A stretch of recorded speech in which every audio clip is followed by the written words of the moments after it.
Hey everybody, and welcome to LabVIEW Architects Forum. I am Alan C. Smith, Fabiola de la Cueva, and I started this group. Oh God, most of a decade ago. Fab's been doing most of the heavy lifting in the last few years. She's out of town, so I'm jumping in and doing the MC thing, which I will make short and sweet. We don't have did we get a sign-in sheet? You were trying to do the sign-in thing? So everybody's physically here, we'll have to get a sign-in from you guys at some point, and we'll figure out a way to do that before the meeting is done. Diego here. Is Eric Diego? Yeah, okay. Is Eric Ferris here? Yep. All right. Oh my God, Ortega, you said it. That's so awesome. Did you bring it up? How about John LaPierre? And Baron and Roland? I didn't make it. Sorry. Everyone here check in. Okay, cool. So, before we get started with our presentation, we are always looking for presentations. If you have an idea, something you want to share, some stuff you've done that's cool that you want to share, something you have a question about that you want to bring to the group, do reach out. We have our Fab does a good job of maintaining the web presence on NI forums. So if you have an idea, suggest it. Right after this, we'll put out a call for, hey, what do you guys want to do, in 3 months? If you have an idea, submit. If you have a suggestion for somebody else that you would like to see done, submit. Please, we keep these going because we all bring stuff in on our own. We are recording, so watch what you say. Yeah, Big Brother is watching you, and you didn't come here to listen to me gab about details, so I will let Chris Cellino take it away in his presentation on auto documentation for your LabVIEW classes and Atlassian APIs. Hey everybody. So my name is Chris Cellino. Thanks for coming tonight. Thanks for tuning in. I am excited about this because I like systems, I like infrastructure, I like making things easy to use and easy to understand. And documentation is one of my passions because my memory is terrible. So if I can write it down, I stand a chance at actually being productive over time. A little bit about me. I work at Cirrus Logic. Been there for about 2.5 years. And Cirrus Logic was just recently given the title or certification of LabVIEW Center of Excellence. I was named the tech lead. So super stoked about that. I was named LabVIEW Champion in 2017. Love this group. If you're not familiar with the LabVIEW Champions group, that bit.ly is going to tell you all about what the group is. Been a CLA since 2014. Like I said, I work at Cirrus Logic since 2016, so about 2.5 years now. I'm a part of the validation group that provides infrastructure to our validation team so that we can validate a whole lot more efficiently than we've ever done in the past, and it looks like we're making some serious headway on that. The way that I do that is by working with offshore contractors to implement some designs that I come up with from a project manager. I've also implemented, we'll say, professional software design procedures.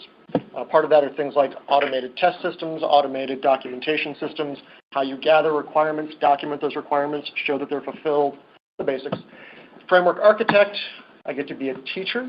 I lead one of the user groups at Cirrus Logic where I do things like, here's object-oriented programming in LabVIEW. And I get to mentor a couple of new employees, which is really a lot of fun. Anyway, then I was at NI for about 11.5, 12 years. I spent 2 years as an applications engineer, 7 years in R&D where I own the DAC assistant, and then 2 years in LabVIEW marketing. So that's just me in a nutshell. All right. I want to set up a little bit of motivation about our conversation tonight. So I mentioned that I'm part of an infrastructure group at Cirrus Logic for the validation team, which consists of about 50 or 60 folks. About 50 of those are in the pre-CLAD or CLAD level of proficiency. Maybe 5 of those folks are right on the cusp of CLD. 2 are actually CLAs. And all of them are writing tests in test stand using hardware abstraction layers that I've designed and that some of the folks in the validation lab extend. Those hardware abstraction layers consist of about 40 classes that model our entire validation system. And I'm going to show you the UML diagram in just a second. But the validation engineers, they don't know what the hierarchy of all these classes are or how to find all the different methods or the private data of the classes. So how do they figure out what functions to call to get their tests implemented? So they needed a quick way to search through stuff. And just to give you a kind of a brief overview, this is our UML diagram. So like I said, there's 40 or so classes, and a lot of these are extended beyond even this diagram. This is our framework that's distributed out into the lab, and a couple of those higher-end, more proficient users extend and tack on functionality at the end. Well, each one of these has their own sets of APIs and their own sets of data. Well, how much data are we talking about? The class that's in red here is the board class. So that's meant to model a physical board sitting in front of a validation engineer. And that board might consist of other components like a DUT or an FPGA or a relay or whatever. And the way that all of these things talk with each other is through SPI or I2C or whatever. So we have this entire board model. So what can a board do? Well, there's 34 private data members-ish and 75 public and protected methods, and the validation engineer just needs, I just need a way to get my DUT, so how can they have to go searching through this whole entire list, and this doesn't tell them what all those different functions are, much less what does the class actually give to me? So this is painful. What does a solution look like, possibly? So I need something that I can search through quickly that tells me here are all the classes by name. I can search for my board class or my I2C class and poof, the documentation pops up. Maybe by class member names. I need something like I2C speed, and I'm going to get to the class that has I2C speed in it. Or maybe the member description like SPI write. I prefer to not have LabVIEW running. Not that I don't like LabVIEW, I love it, I'm a champion of it, but then I have LabVIEW and test stand open, and then I have to go to this LabVIEW environment, enable hover help, or open up the project and go through each member, and it's like, So it's possible, just kind of painful. Also, I only want to expose just enough information to the end user to get what they need. So that's things like, what is this class designed to do? What is the board? What's its charter? Where is this thing on disk? Tell me about the private data members, the name, the data type, and the documentation for each private data member. And what are all the methods, like the name of all the methods, the scope, what's the connector pane look like, dynamic dispatch, must override, must use parent, blah, blah, blah. Oh yeah, and one more thing. Whatever the solution is, it needs to be programmatically generated because our APIs are changing all the time. So the only thing worse than documentation, or absence of documentation, is stale or incorrect documentation. So I need a way of keeping the versions of our libraries in sync with the versions of our documentation. So I need programmatically generated stuff, if you didn't get the point. All right. So that's kind of what I'm looking for in a solution. So for the rest of our time, I want to talk about the content of a report, or the content of the documentation. And I'm going to share with you all the APIs that I've created that generate this content. Then I want to talk about the thing that hosts the content. So you might have the report, but that report could be manifest as a Word document, as a PDF, as a web page. So we'll talk about the thing that hosts the document, and also an unsolved problem that I have that maybe you guys can help me out with. I'm going to show you some example applications, future plans, and then what I left off of here is this is public. I published it. You can download this now. So I'm going to show you where you can get your hands on it. All right, so we're going to talk about the content of this report. First things first, the content should contain the class's name, duh. There should be a charter, and by charter I mean what's the single responsibility, what's the summary of this class, and I'm referring to the solid principles, so single responsibility. In this case, for a board, that means it models the physical board and mimics its capabilities. So that's what this class does. I'd like to know its location on disk. So I've got the path, but I'm also able to embed a link to, well, what is user lib? Because remember, these guys are CLADs. They're like, what's a symbolic path? So I need to give some link to the outside world. All right, that's cool. So that's the header information of a report. I need to talk about the private data. And so I'm going to talk about the name, the description, and the data type of the private data of my class. So the name is pretty straightforward. It's the name of the private data, and that's culled directly from the CTL of every class. So I programmatically interrogate it. But I'm going to do one more thing. The name also indicates the structure of what's inside the class. And so what I mean is you might have just a string, or you might have a cluster of a string and a Boolean and an array that has a reference that blah, blah, blah. So the name actually has embedded in its title some indication of structure. So here's what I mean. Anything that ends in a star is a reference. So that could be like a DVR or a reference to a VI, whatever you want. Curly brackets means it's a cluster. Square brackets means it's an array. A dot means stepping into that structure. So if I had a star dot, that would be the value of the thing getting referenced.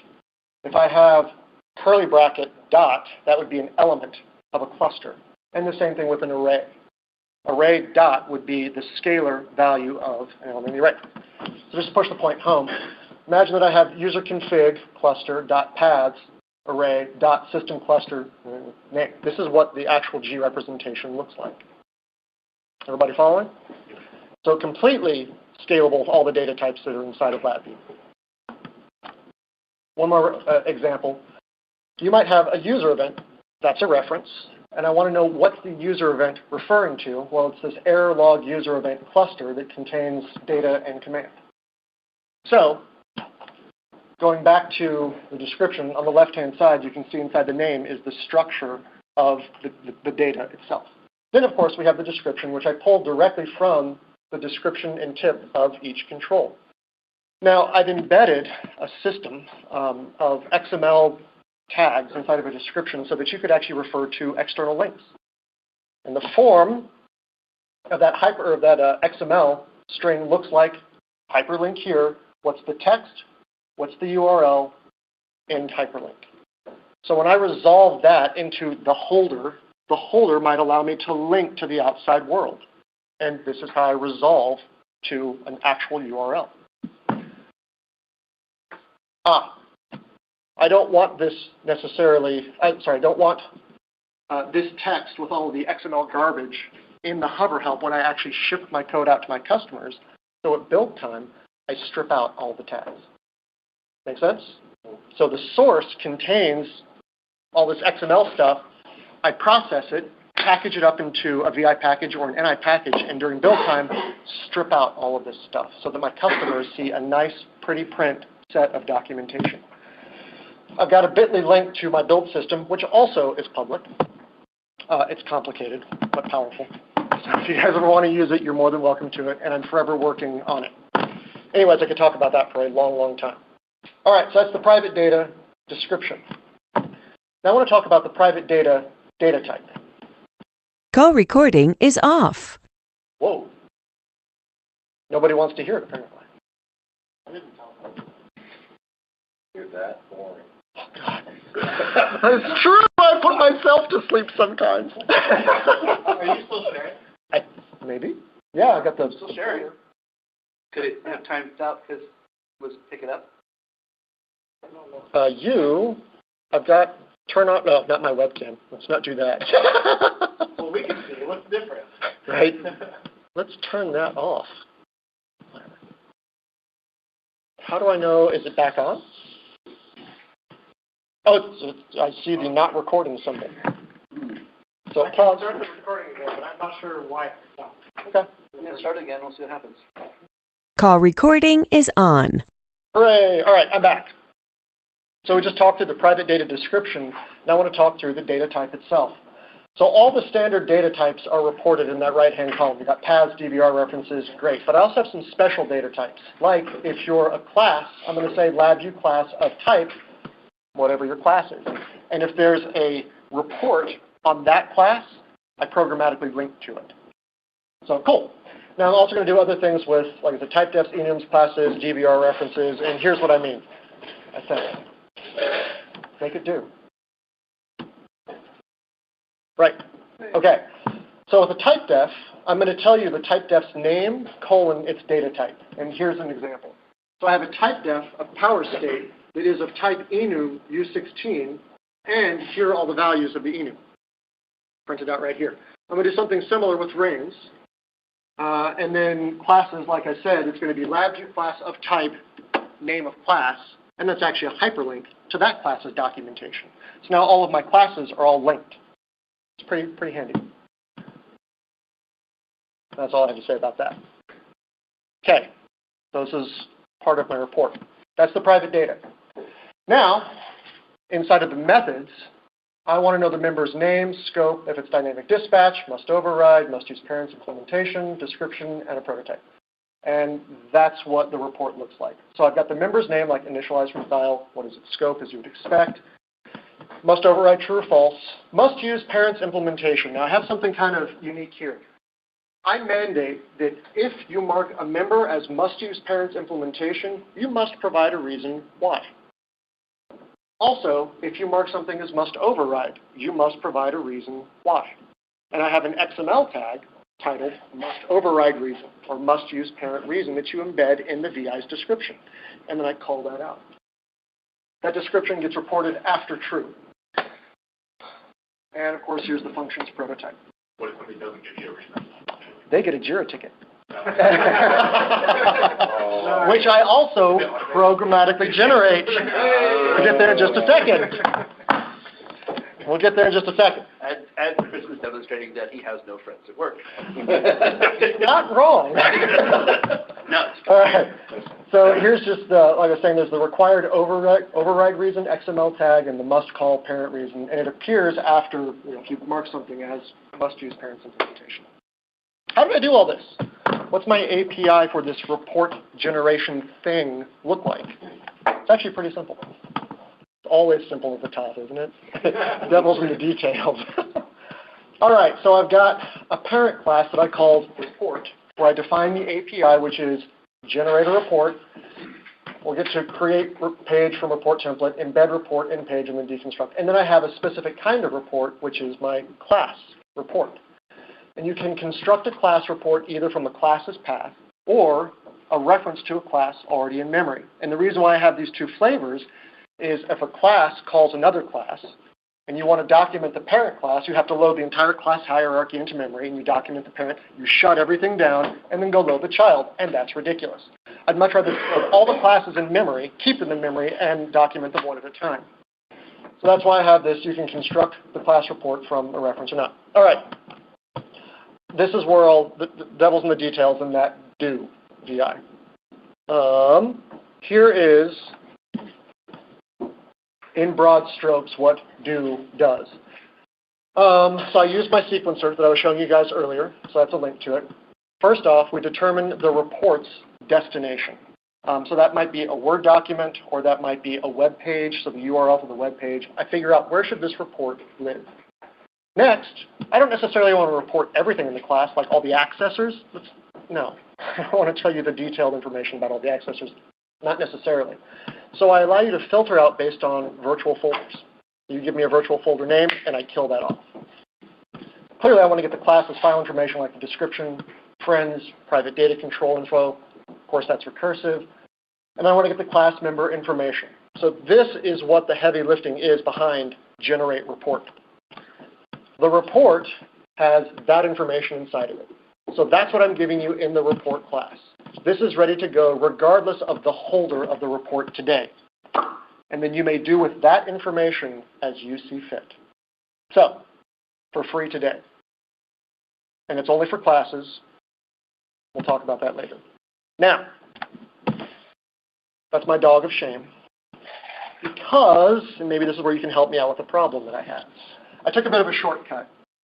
I'd love to be able to take this report and then dynamically dispatch and somehow translate a report into a thing that holds the report, like translate to Word document, translate to PDF, translate to wiki page, translate to Confluence page. But it's the same report, just getting translated lots of different ways. And I couldn't figure out how to do that. And I'll show you why. So go back to the API. This is the function that embeds a report in a page. And I couldn't figure out how to do kind of sort of double dynamic dispatch. That is to say, depending on the report type, pass in a container and then select the right algorithm based off of two classes. I don't know how to do that.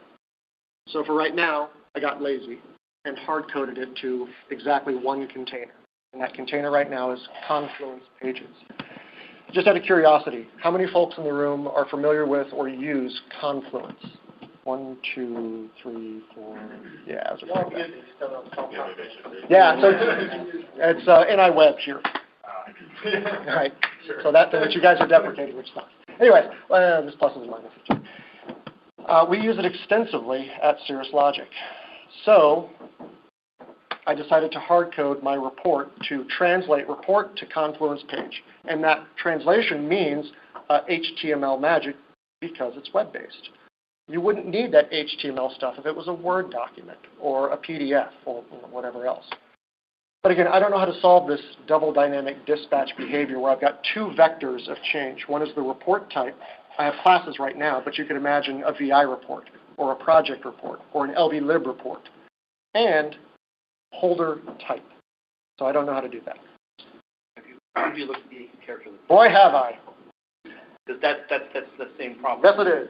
And it is way over my head. I'm not going to lie. I've actually extended it for my container class, and I just filled in the placeholders. I don't understand the architecture. It's hard. It's been a long time since I've looked at it. Huh? And it's a beast. Yes, it is. I don't want to mess with it. Which is kind of it winds up being an argument against not doing that sort of thing. Correct. Because it's to do it required. So who's heard of the AQ character limiter? Stephen Mercer released it several years ago, and it was a great experiment that didn't go anywhere because the idea was to be able to have classes that you can serialize. Well, just serialize them into anything you want. Anything you want. Doing right here. And he needed 800 VIs to do it.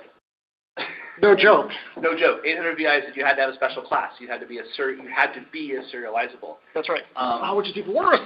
Yeah. So you wind up, and if I'm doing this from memory, the idea was that he stripped down the relevant properties into a property bag, which was just variants. That's right. And then that property bag would get passed to the serializer of choice that you implement, which could have been XML or JSON or whatever, or write to a database or whatever you want to do, whatever serialization you want to do, and then so the serializable knew how to turn things into this property bag. Correct. And the serializer knew how to turn the property bag into the thing. So I got it. The problem is that's only two vectors. I want n vectors. So good luck with all. That's why I gave up. Yeah. I was like, look, that's disappointment. You have to make it work for something. That's right. So I think this is not my job, by the way. I think this is not what I'm getting paid for. I think part of the solution to this is really going to have to wait until we get traits. I couldn't agree. So you said something very key. If in Stephen's AQ character lineator, you have a class, and in order to serialize it, you have to inherit from his class. Major strike. Major strike. I want a trait or an ability. I don't want to have to make this thing a parent of mine. So, okay. Starting to get there with VIMs. Yeah, I thought you could do serializing with VIMs. At edit time, but not runtime. I need runtime dynamic behavior. VIMs are great for edit time. I've got the beginnings of a couple of love it. Like here's a couple of unrelated classes that just have a serialized function, and then there's a VIM that will call one of your classes. It's not even close to a system. It's just something I'm kind of playing with a little bit. I would be very interested in that, specifically for runtime behavior, because I thought the VIMs were only edit time behavior. Yeah. Well, the VIMs are edit time behavior. What they can do is that we wind up compiling down to runtime behavior. They choose a static implementation at edit time. Right. That's my problem. Which is great, because you could use multiple types with one VIM. Sure. I'm still working through it. Right. It's slippery. It doesn't want to stick in my brain for the same reason. Right. Well, what you're suggesting would be a VIM here that would adapt to the report passed in and this Confluence connection that holds it. And I don't know how to do that. Yeah. So I hard-coded it right now. But I would love to be able to pass in container instead of Confluence connection, and then the right implementation be chosen. You don't need to change the report. Yes, I do. Do you? Boy, do I. Because what if I wanted to document an LVlib versus a class, or a project, or just a VI? So you'd have a cross hierarchy on that connection. Yes. Ah! Okay, tough. No. All right, so here's what I chose to do. We use Confluence. I decided to hard code to Confluence, and that is my container. There's all kinds of other benefits to Confluence as well. I'll talk about that later. Anyways, in case you're unfamiliar with Confluence, it's this collaboration tool. It's like an internal wiki. It's pretty sweet. It's owned by Atlassian. Turns out Atlassian also owns JIRA. Is anybody unfamiliar with JIRA? Pretty much everybody knows it. It's this. It's a way for you to track bugs and work for what's the type of not waterfall, but agile. Thank you for agile bugs. My words. All right. Anyways, so JIRA. That's great. So what I've done, my embed into report takes the class in and then spits out this page. And this is what it actually looks like. Lots and lots and lots of information. And the guys in your company that think documentation is truth must love you. Oh, yes, they do. All two of them. What's great about this is all searchable. All the text here, all searchable, lickety split. And I get that searchability, quote unquote, for free. What's your turnaround time to publish? Is that can you basically real time publish? I have approximately 40 classes. For me to do the entire hierarchy, with not including load time, is less than 5 minutes. So I could actually make this as a part of my build process. Yeah, you can and should. We're working on it. Boy. Because you're getting back to that whole, delta between what your document says and That's what correct. reality is. That's right. Now, to that point, remember, revisioning is really, really important. How does somebody know what version of my VI package this API relates to? Turns out, Confluence has this really cool thing called page history, and you can embed comments for each revision. And so part of my process is to embed, here is the exact VI or NI package version. And anybody can go to any one of these revisions and say, oh, for 152, that's what the API looks like. You can even diff between the two to see what changed. You get all that for free with Confluence. That's pretty sweet. As long as your format stays consistent. I mean, if you change a whole bunch of stuff, then it's just like, blah, this mess. It's like diffing in Perforce. Okay, that's great. So now all I need is just an API to control Confluence. How is it possible that we don't have an API to control Confluence or Atlassian in LabVIEW yet? This is why Python is destroying us. We, as a community, don't do a good job of sharing code for a couple of different reasons. Sometimes you work at a company where you just can't, and I totally get that. Python has a user base of 100 times. Okay? No doubt. So they have 100 times or more in the library. Yes, but where are all of those libraries? There's probably some sort of a system or a central location that they just know where to go look. Kind of. That's because there's 100 times more. No doubt. No doubt. Chaos for that. I'm telling you, one of the biggest problems that I face, if I wanted to go find a JSON toolkit, do I go to VI Package Manager? NI Package Manager? Which stream do I subscribe to? I don't know. Do I go to Lava? Do I go to NI's website? I don't know. Maybe yes, maybe no. So there's this, where's our source that we can actually, is it in a Git repository? How do I know which Git repository? Is that a quality Git repository? So I had to literally invent, my whole entire point was to create this report, and I wound up creating an API for not only the report, but for Confluence. And here's what that API starts to look like. So at the very top is Atlassian. Remember, these two tools come from Atlassian, and the very first thing you have to do is establish a connection with the server. So the parentmost class is pretty straightforward. You pass in your user credentials and the URL of the server. And then I'm going to range check that, construct time, initialize, establishes a connection, shut down, breaks the connection, and then you just throw the object away and you're done. Pretty straightforward. Now, if you're going to use this, which please do, it's pretty straightforward, you're going to have to inherit from initialize and do some stuff that I had to do, like what's your authentication mechanism? At Cirrus Logic, we use base 64, I don't know, base 64. And then there are these header things as a part of a REST API. I don't know what any of this means. So I stole some stuff from IT. You would have to do the same. Here's my suggestion. Like, this is what it takes to make stuff work at Cirrus Logic. Steal it if you want to. I don't even know what that means. You're getting an API for Python. Mm-hmm. Sure. Yeah. I love it. Hey, it works. Awesome. So we actually have a Python API. Now, there's a Python API out there that we at Cirrus Logic then further customized. I got my hands on it to figure out how we do all this stuff, and that's where I got this information from, and I just plugged stuff in until it worked. It's like, sounds great. All right, so that's how you establish a connection with the server. But the thing I want to connect to on the server is the Confluence documentation side. So I have a child class that's Confluence, and here's my API. You construct your Confluence connection, and you can do lots of things, like go and get pages by ID or by URL. You can add a new page.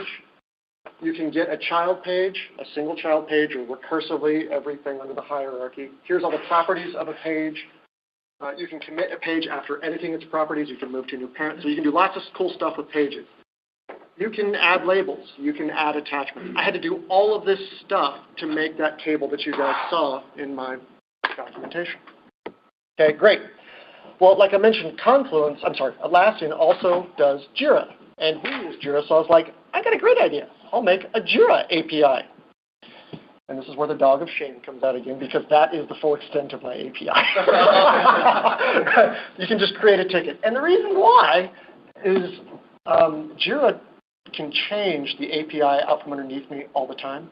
And I didn't want to create this abstraction only to have to maintain it over time. So this is all I need. So I just made the smallest chunk of what I need. In case something changes, that's all I have to change, as opposed to... It's like a JIRA assistant. Yeah, we'll go with that. Actually, I have an 8. You'll see. I see what you did there. Sure, because I used to own the DAC assistant. This reminds me. Okay, I just got that. This reminds me of. Let's think about something else.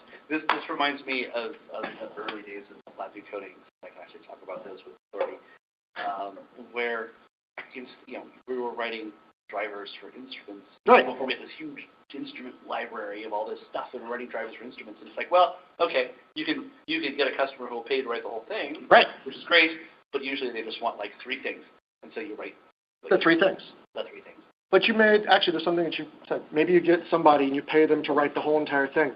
I don't want to maintain this. If you're a contractor in the room, if you know a contractor in the room, this is public. Steal it. Maintain it. I'll buy it from you. I'm not even kidding. I stood on the NI Week keynote stage. You can watch me say this. I will buy everything that I can and build only what I have to.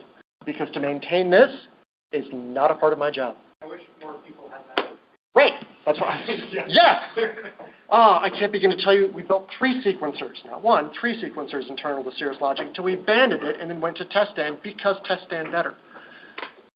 And we don't have to maintain it. Turns out software maintenance is painful. Right? Right. God, there's all the development cost of it. There's gathering requirements. There's the documenting of it. There's the building it. There's the packaging it. There's the tracking of the bugs. No, I'll pay somebody else to do that. But since I have this JIRA API, what cool things can I do with it? I can file tickets against my documentation on what's missing. So this is programmatically, this is a JIRA ticket I programmatically generated. I said, I found a problem with this specific class. There's a link to its Confluence page, and this is what you're missing.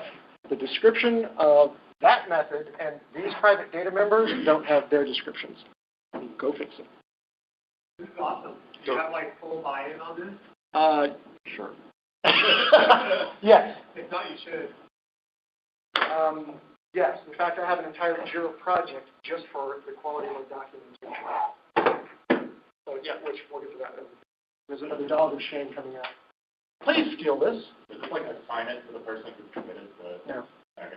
No. It goes through me as the project manager Plus, I'm the guy who writes all the documentation anyway. So it's all right back here. It's all my fault. But if you want to make documentation complete, that's right. How else are you going to track this? This is going to tell me exactly the quality of my documentation. By the way, let me go back a couple of pages. It will tell you the completeness of it. That's right. Which is a component of quality. And you can check the quality by looking at the actual documentation page. You can type gobbledygook in each one of those. That's right. Right. But completeness is a metric. This is a ticket filed for each page that tells me the page's status, and then I can create a sub-ticket for all the missing information. So somebody can go to a page and see that, aha, this page has been implemented but not reviewed. So we have that right now. It's part of our system.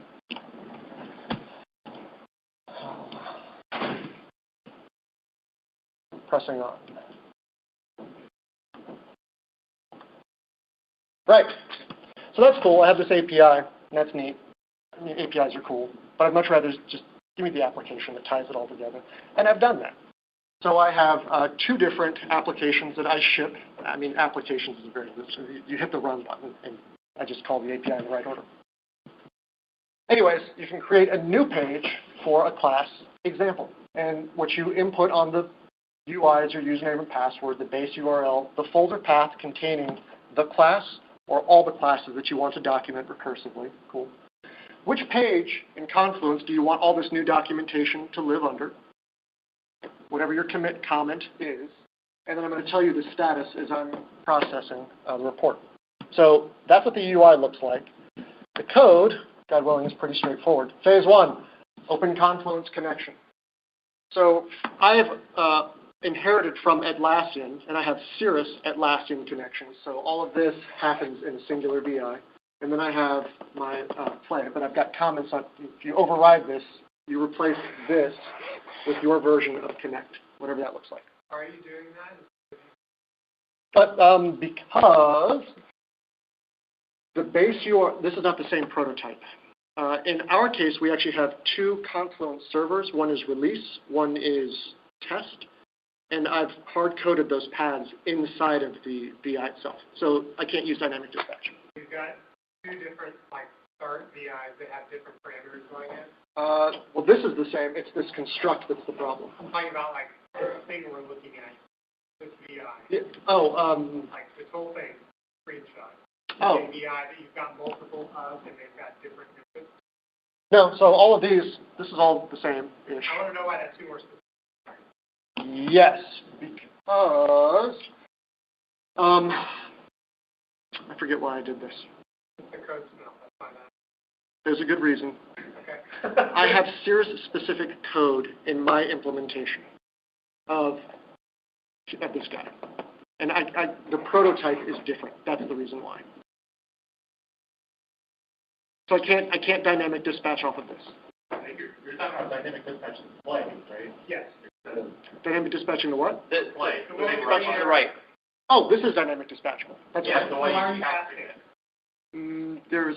You have to do more generic. If you can cast it in the first, Yeah, if you cast it first, why can't you just connect it? No. There's a reason. There's a reason. You don't have to, I mean, if you're sure there's a reason, There is. why isn't there a free label there? Oh. Actually, Can I file you a JIRA ticket? by all means, it's going to get rejected because if I connect this to this, it's a broken wire. What? I know. Again, I went through this earlier. There's a good reason for it. It's written down somewhere. I just forgot it.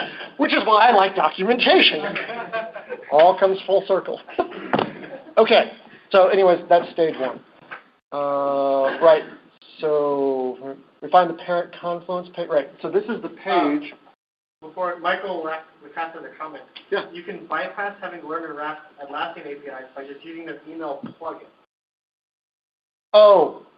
Create a page by sending an email, create tickets from email. And that actually might be easier than calling a dynamic API that's changing. That's an idea from them. Yeah. Okay. Those are for JIRA tickets? Or JIRA tickets and Confluence page. Sure. Will help you edit an existing page. You know what?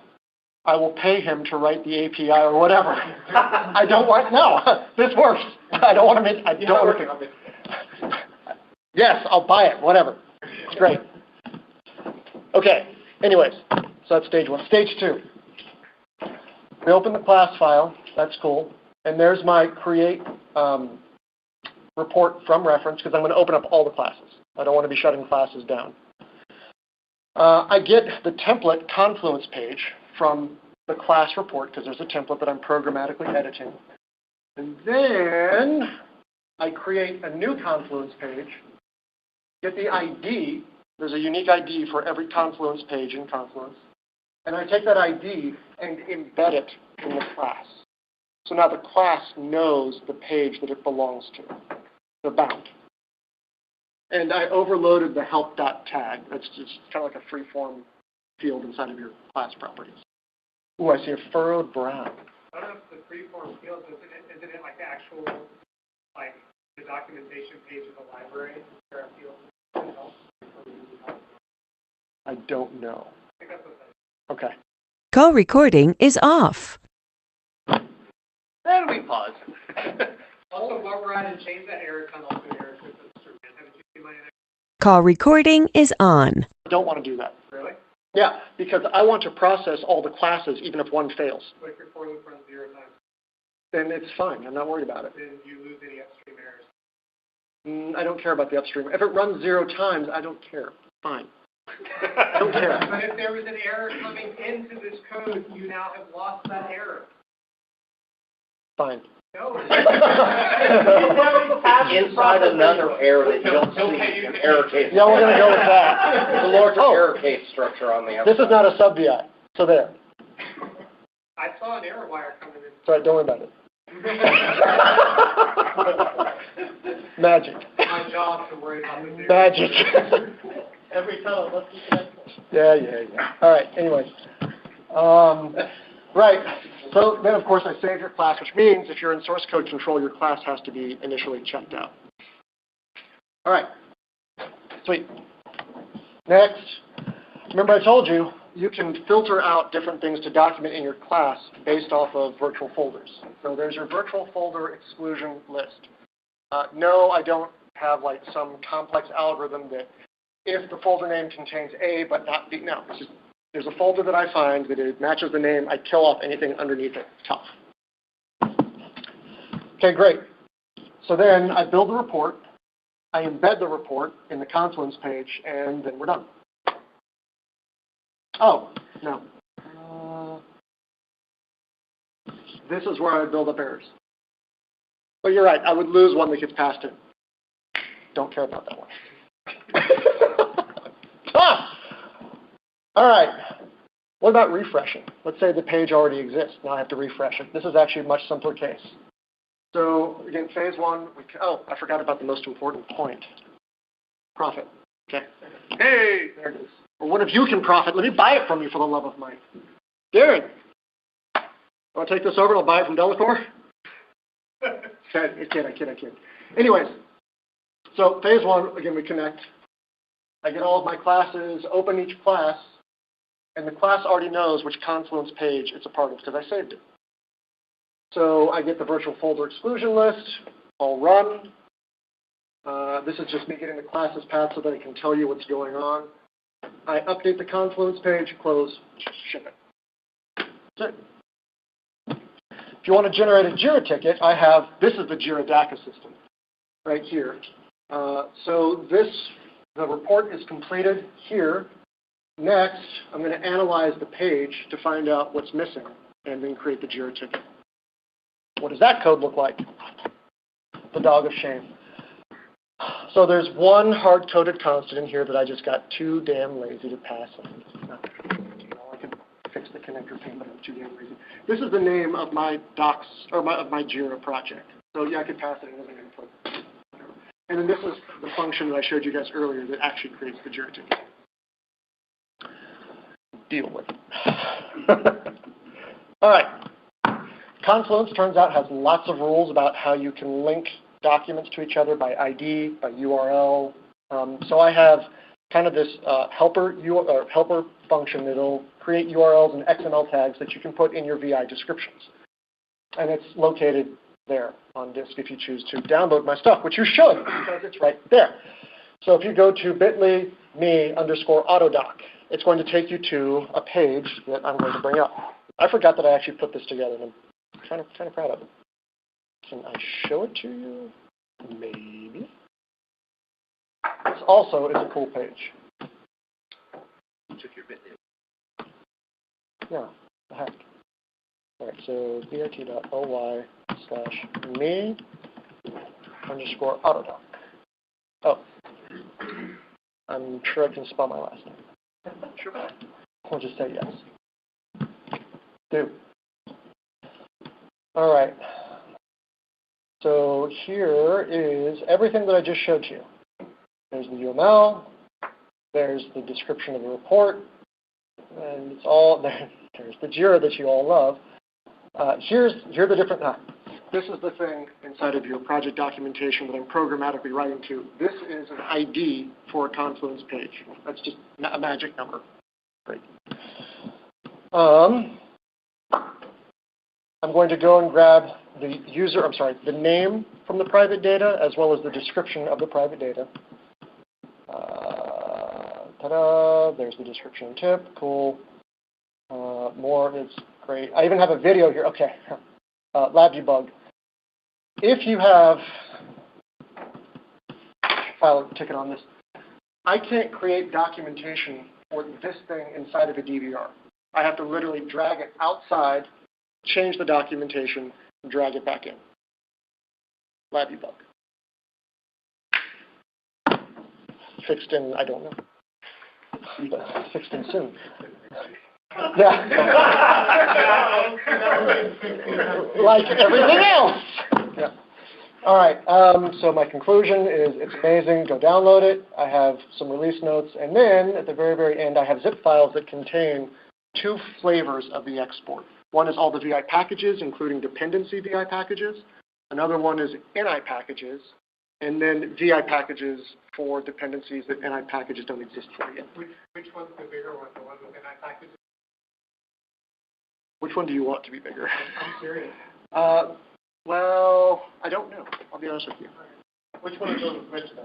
One is 7. Well, the difference between these two is just the date, so it's a revision. But both of these contain both flavors. Yeah, both flavors of exports. My build system can create any flavor, well, I shouldn't say, it can create any flavor of export. It only creates 2 right now, VI packages and NI packages, but it could be extended to do executables, DLLs, anything else you want.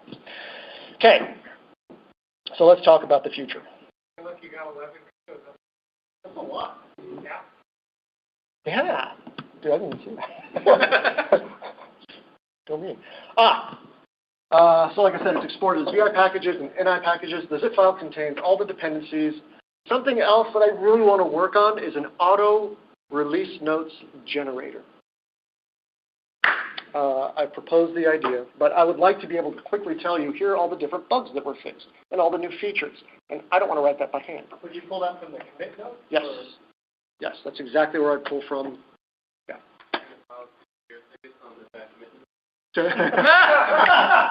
I might. Okay, so this October release supports LabVIEW 2014, and this will be the last release that supports 2014. I've already ported the code. So from this point forward, for VI packages, it'll support 2017 and following. For NI packages, it is exactly 2017. And that is a property of an NI package. You may only support one version of LabVIEW, for better or for worse. Okay, like I said, my future plans, this whole entire thing needs to get restructured. Because right now I have I have a report, and then I have a class report, and that's cool. But my structure doesn't allow for reports that can contain reports. So a report type that I might want to generate is a project. Well, there's all kinds of information about a project you might be interested in. Maybe some settings of the project, or I don't know, its location on disk. But your project might contain LV-libs, and there's some information you might want inside of that. Your LV-lib might contain classes, which we have this report for, and your class might contain VIs. So you can imagine this hierarchy. I think it's called visitor pattern. Anyway. So I've designed the UML, and I haven't implemented any of it yet because I don't want to. I would much rather somebody go do this, and then I'll buy it from you, for the love of Mike, please. So somebody do that and then make lots of money. And that's all I have. Questions? Go. Yeah, we're thinking dependencies. Do what? Dependencies of the project? How do I get rid of dependencies of the project? You don't. Well, so if you were processing a project into that style report, don't look at it.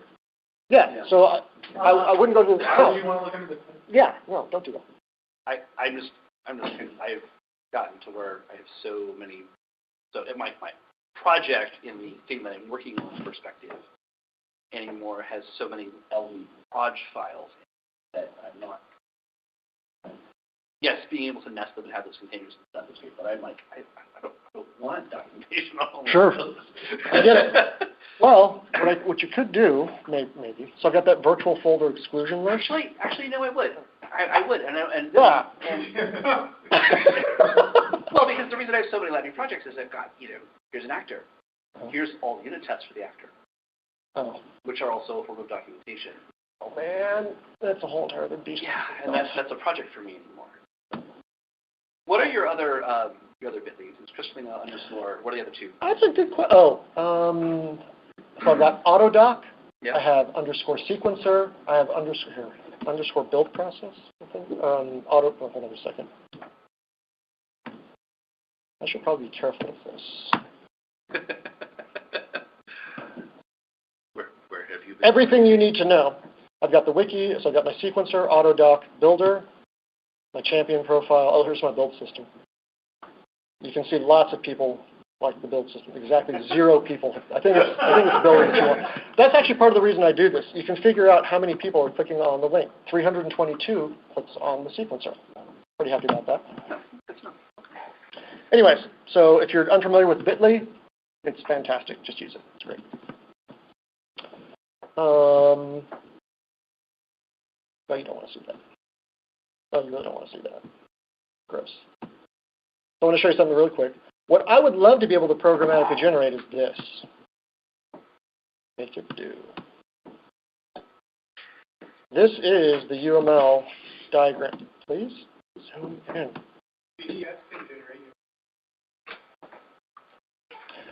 I need to research that. GDS. And then what I want to do. There's an NI version and a community version. I was under the impression that if you've already got a structure of classes and then you wanted to generate UML from the already existing, then you're screwed. Reverse engineer. Yeah, that was fine. Oh. The tool called in called reverse engineer. I need to steal that. I know, like, didn't I just tell you I don't want to develop anything? It's called reverse engineer. Thanks, but no. So inside of my UML diagram, I actually have links to all the classes documentation. Make it do. So there we go. And then here's my container. Oh, stop it. Right, and so here's another link to that class's documentation, which I've got an empty charter, so let's see. I have a ticket for that. Chris Stryker just did classes. Oh, yeah? Right. Or I don't know if I have it yet. Anyways. so we're dealing with some like weird custom visual studios.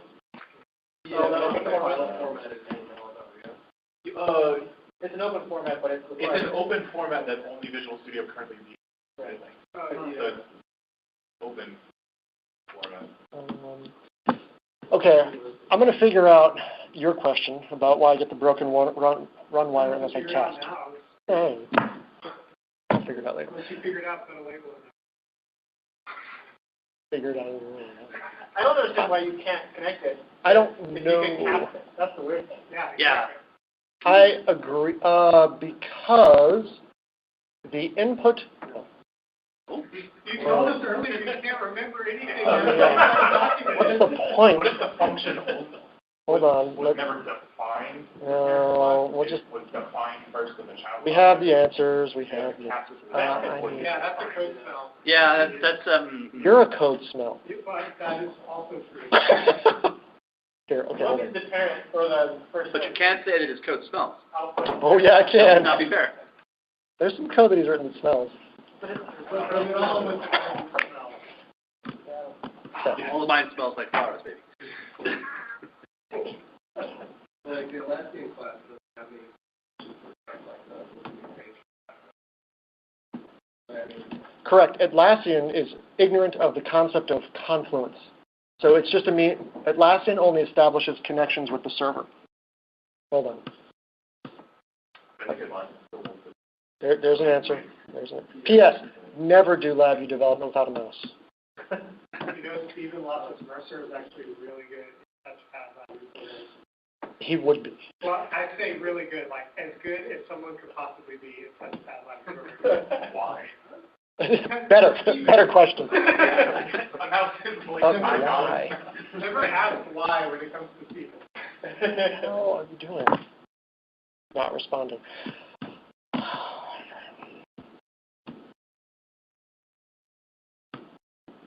Oh, it's because I have all this stuff. Yeah, it's actually a perpetrator. So I've developed a watchdog. Watchdogs look out for perpetrators of different types, like a RAM leakage perpetrator, or a time perpetrator, or an error perpetrator. So, you know what they call perpetrators in the Texas Penal Code? Do tell. Actors. Really? So then, I have this watchdog that looks for perpetrators, and if it notices one, it barks. And a bark is a class that you can customize for. Maybe it sends you an email, maybe it sends you a text message, maybe it shuts down so you inherit from it, and you create your own custom bark. That was one of the early things I did when I was at CERS. Oh man, no. Damn it. So that thing, that's one I actually want. Yeah, dude, it's... Just the icon. That icon is spy versus spy.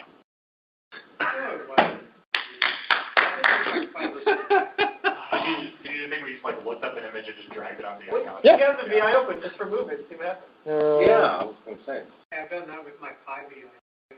I'll figure it out. So tell you what, you guys talk amongst yourselves, and I'm going to work on... Are you going to give us the topic? Are you going to shut down the screen? So Yes, why do we drive in the parkway and park in the driveway? Leave the screen up. We're all going to help. Oh, yeah. Which could be entertaining. Okay, driving while using the trackpad. This ought to be rich. Okay. All right. Truly.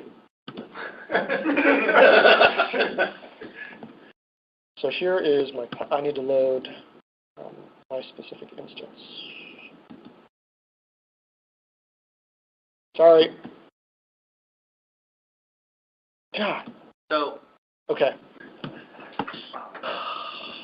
while he's doing that, question for the group. At the CLA Summit, Sam Taggart and I have been working on a tool to make it easier to build up UI actors. And we're taking out the pain of, you're using events to update your front panel elements. So you've got to drop an indicator, and you've got to put the create event in and stop, or you got to destroy it. And so we actually made a tool to automate that. That's the problem. Would anyone of you guys like to see a demo? 1, 2 hands, 3 hands. Okay. So, Is it the same demo y'all gave at CLA Summit? yes, and we're actually having a problem with that. We were going to tag indicators that had their events put in place, and we're having some trouble. So you couldn't go make an event for them, and we're having some trouble with that. I was going to ask you about that offline. What I can demo, you've seen it, but if other folks want to see it when Chris is done. So my question with is his massive pair promo. Made sense earlier. How many people got in this room? What is like Yeah. Okay. So the problem isn't here. The problem is when I try and So why don't you have the cast after that? I could.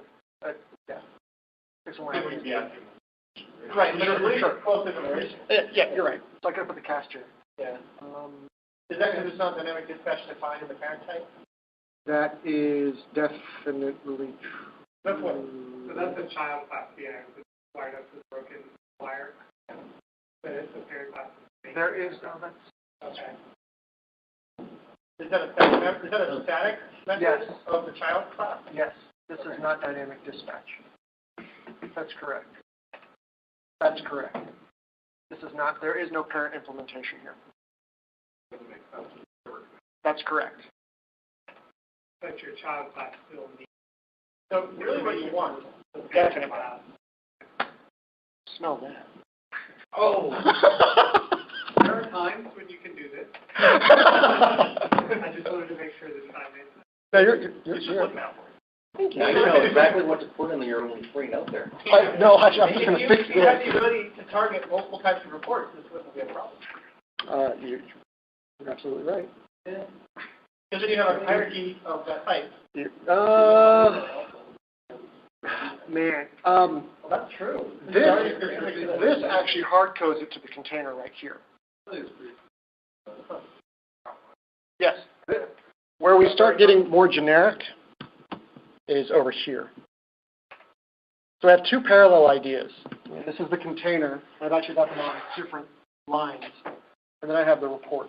So the report up top is generic, but the actual target where it's going is the... That's right. The target is specific. And where is it?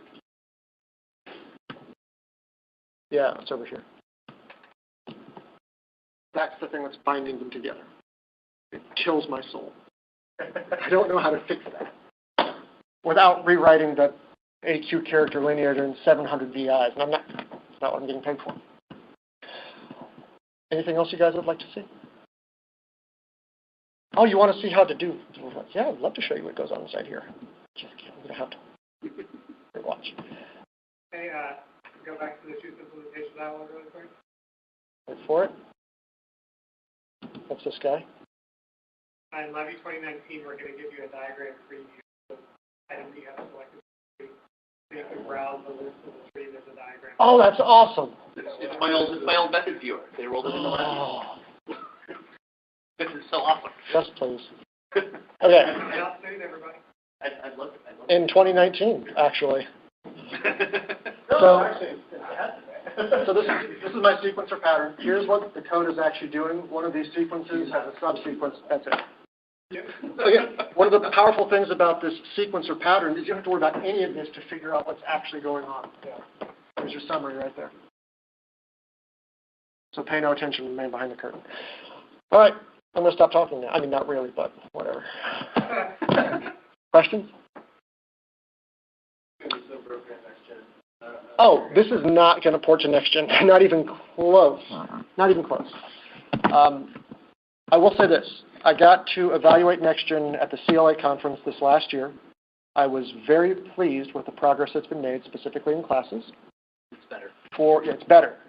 For my purposes, I would say I'm about 18 months out before I could reasonably start investigating porting.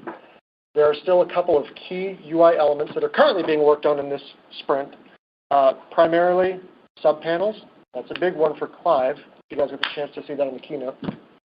Also the tree. That's a big one for Clive as well. And both of those are in work now. There was supposed to be a beta in, say, the next 2 or 3 months, ish. We'll see if that happens.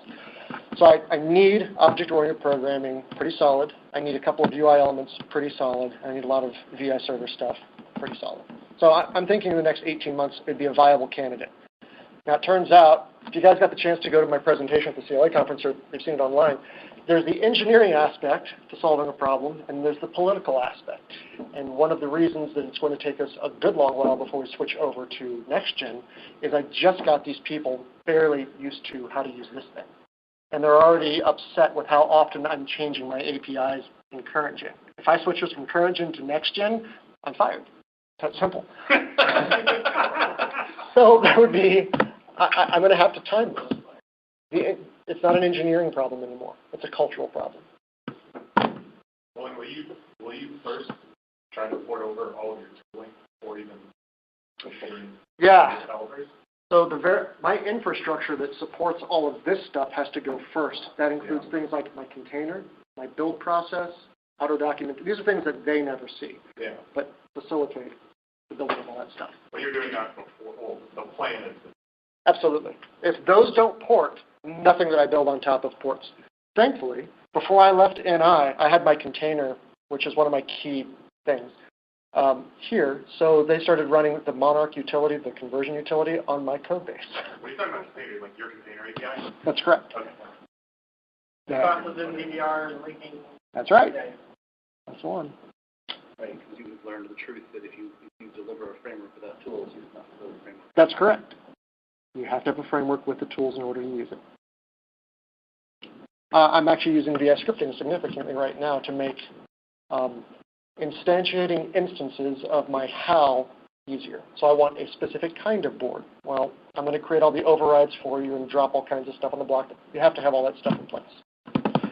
And one of these days, I'd love to walk you guys through how we go about instantiating elements inside of a HAL. Here's what I mean. So I have a board that contains things like a DUT and an FPGA. It might contain multiple DUTs and multiple FPGAs of different types. Board is responsible for bringing these, they're not child classes, they're contained classes into existence, so composed classes into existence. The way that I do that is through an INI file or a configuration file structure. So each class can read its own INI file, and that INI file says, go instantiate N of these other objects. Anyway, I'll show it to you one of these days. Do you see that reuse being useful with all this stuff? Yes, exceptionally. Exceptionally. It is, before I got to Cirrus, we had our validation tests that we were copying from project to project, and you just had to know where in the code to go tweak.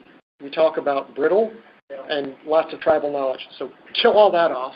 Well, that's the problem I see. Is like we make some test programs for somebody, whatever, and then that's just one duck, and then they will have other ducks that are similar, and you break all the code, and you keep them separate so that you have like a working trunk for each human duck. Yep. But nobody has the wide enough perspective as you do here to say we should reuse all these with classes. That's correct. And I can't tell a customer you need to use classes in your test code because they don't understand. Barely use Oh my gosh. So, That's so true. Yeah. That's really. So we talk about, again, this engineering challenge and the political challenge or cultural challenge. We can present OO to the folks that we're talking to, but if they don't understand the power of OO, it's no longer an engineering challenge, it's a cultural challenge. And thankfully I've been able to solve that, but with great pain. Barrier. Agreed. People look at it and they go, I don't know what that means. What do you mean dynamic dispatch? I dropped one VI in the block diagram. Why isn't that one the one that's executing? Because dynamic dispatch. It's awesome. No. Oh, you're welcome. Yeah, we're just pontificating now. Yeah. Oh, anyways, please download this thing and develop it, and I'll just steal it from you. It's Chris's only. I'm done. Yeah. He's the lone leader Right. on this stuff. One of the other things I would love to do, and I'm going to demonstrate significant ignorance right now, I would love to put this up in a Git repository, and then maybe we can just all develop it. I literally don't know how to do that. So that's the only thing that's preventing, that. You can do that tonight. You're on. So there's that, and I've actually got 3 different Git things that I was investigating. One was like GitLab, or whatever. Anyways, so. I could email it to you. Just send one through whatever. Yes, please. It's just how to use it. So I'm also going to have to convince Cirrus Logic to let me put our source out on the web, let people edit it, and then I'm responsible for building it and sucking it into our distribution of code. Like that's going to be a tall order, right? Now I'm a gatekeeper, but I don't have a tester. So problem. Definitely. In fact, as a part of the source, I also need to ship anybody out there the test suite. They can run it before they, submit. It all needs to be done, and there are exactly 2 people in my infrastructure group for 60 people. This is not happening anytime soon. I can't believe I got the chance to do this. I'm super pumped about it, so I'm going to get it to everybody, because it's a pain in the ass. Anyways.